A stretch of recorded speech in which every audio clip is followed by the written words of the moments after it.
我好肯定咁話，想過得好，最重要唔係搏命錢，唔係四圍打交，而係將自己藏好。點解？第一，諗翻轉頭，你人生大半麻煩，根本唔係你自己搞出嚟，而係朋友帶嚟嘅。圈子越細，是非越少。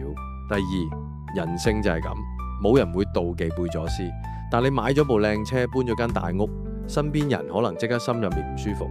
現實係唔熟嘅人害唔到你，反而是熟人先至容易拖你落水。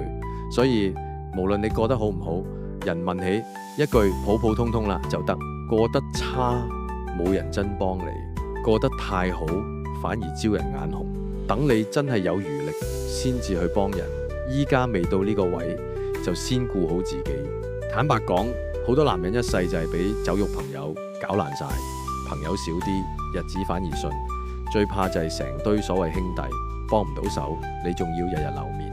江湖講人情世故，其實好簡單，要麼你有錢到可以任人揩油，要麼你低調到人覺得佢比我慘，我可以幫佢。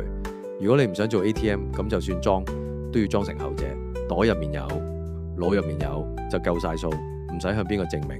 靜水深流先係真正富養自己。